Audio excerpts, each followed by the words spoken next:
All right, boys and girls, sit down because I'm going to take you on the trippiest ride you've been on in a very, very long time.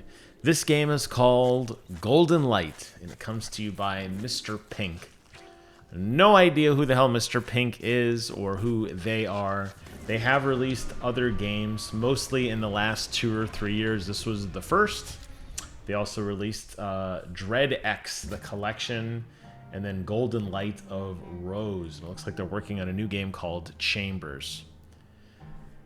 There's a subreddits out there that deal with the dank memes and the dank culture. And that is the first thing that comes to mind when I see this game. It's so odd and so bizarre. It's well done, but it's not well done. And I don't understand who this game appeals to. And for the life of me, I cannot honestly imagine somebody sitting and playing this game for hours and hours and hours because it's just so bizarre and bonkers.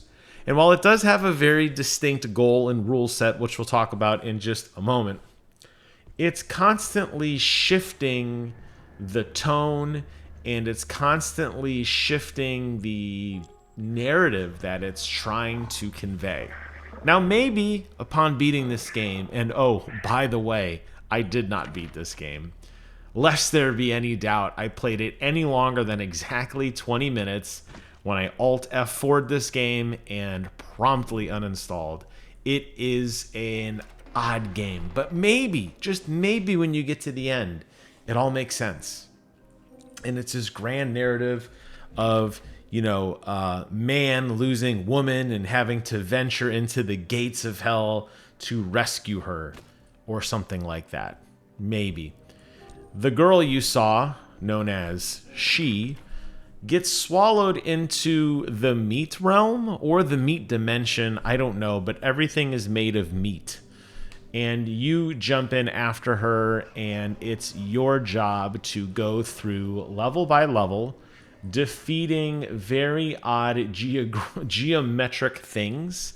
Sometimes they look like enemies. Sometimes they're just very odd blobs of colors and light.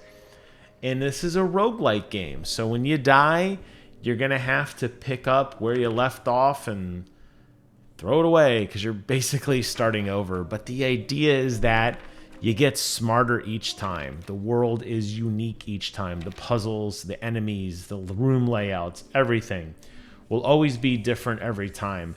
With the idea that, as with all other roguelites, you will be able to eventually upgrade certain things that make future runs better.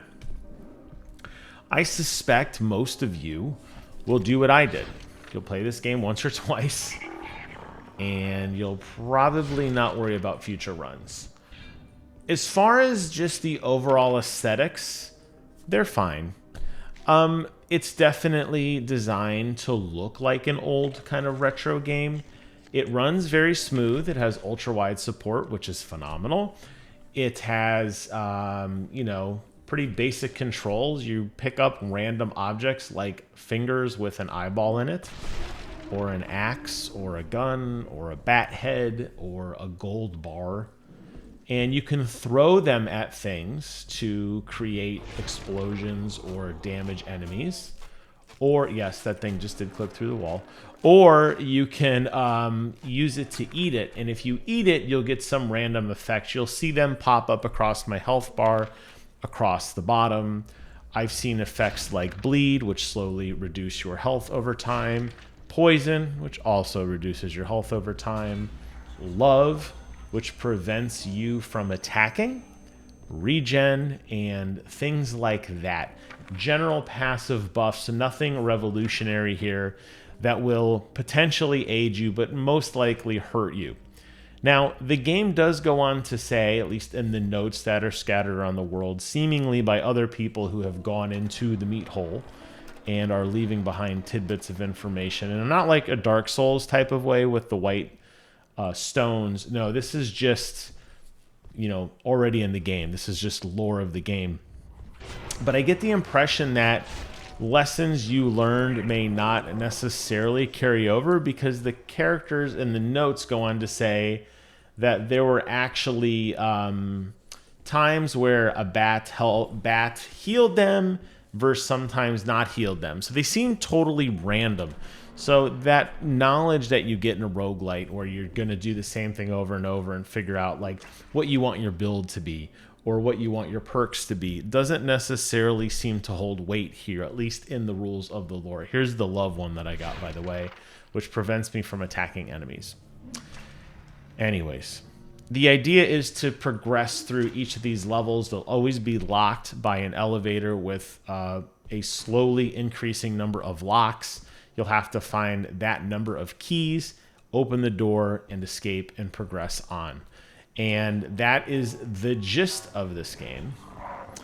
But, as you can see, things are odd. There's a lot of weird clipping. There's a lot of weird sound effects. There's a lot of weird enemies that just kind of look odd, that don't necessarily take on any kind of weird, like a normal shape. That's where I get back into this game is just bizarre, for almost bizarre's sake.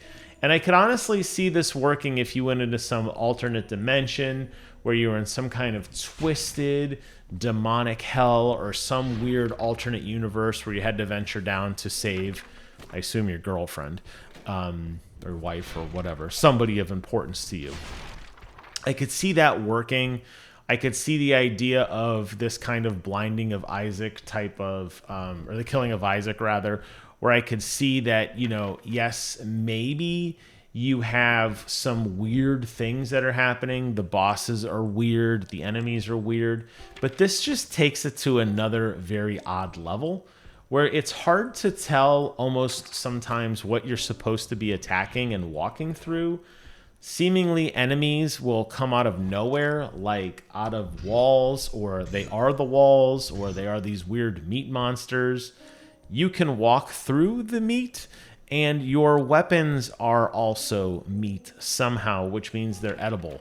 So if you don't like the weapon you're using, you can eat it. And just like with the other items in the game, it will have some sort of effect, whether making you regenerate health or something like that. And in this particular one, I picked up this dagger, and you can see that it would, by eating it, I would get regeneration. You see that I eat my weapon because why not? And now you can see my health under the that regen word there at the bottom of my health bar. My health is beginning to regenerate very slowly. So cool for me. And obviously that is the risk reward of these types of games, where there's always going to be decisions and trade-offs and potential builds or perks or different status effects that you may willingly want to take on to progress how you play. And this has been standard for any of these roguelike games, where abilities can seemingly work together, and you could potentially have various perks and to build your character in a unique way. Risk of Rain has done this very well. Rogue Legacy has done this very well. Nuclear Throne has done it very well. So I'm not a stranger to that concept. Where I struggle with a game like this is it's just so out there and so bizarre. It's hard to tell what I'm supposed to be doing, what I'm supposed to be fearing, because there's lots of weird sound effects and there's lots of weird noises, and you get these random messages that pop up on your screen, sometimes telling you to run or it's okay to die. And I don't know if they're taunting you or giving you advice in some weird way that I don't fully understand. But it's hard to tell what that kind of tone is. And that's where I struggle with a game like this. You want to make a weird freaking game? Go right ahead. You want to make a game where, you know, like Shower with Your Dad Simulator or something just really bonkers? Go right ahead. That's fine. There's plenty of room for stuff like that. But I struggle to see where a game like this has any kind of fun fan base, because while playing it, it doesn't make sense. And it's not like you can just have these camaraderie moments where like, oh, I was stuck in this area and then a vending machine attacked me and it teleported me across the map, because sometimes I get teleported when I get attacked.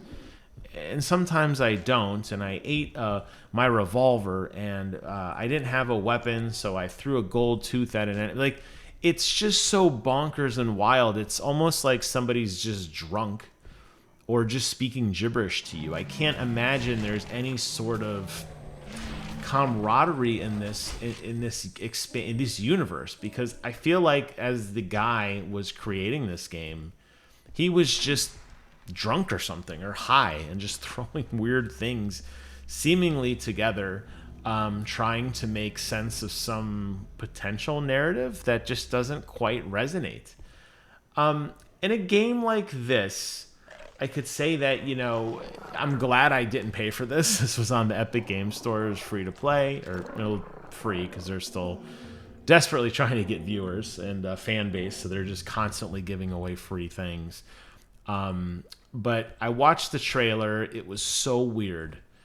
I knew this game was going to be weird going into it. I thought maybe there would be some shred of continuity between each of the things you're doing. It never really happens. Now, when you die, and we'll go ahead and do a little jump cut to there in a second. When you die, you will go to this realm where, it's kind of your hub world. There's a bike that talks to you, because why not?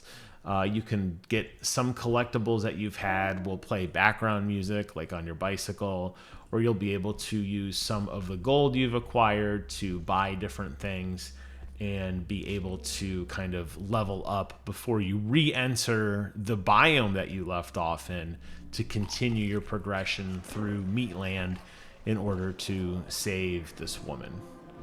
I definitely do not recommend this game. I think this isn't even one of those games that would be just like funny to just shit on with your friends. It honestly gave me a headache.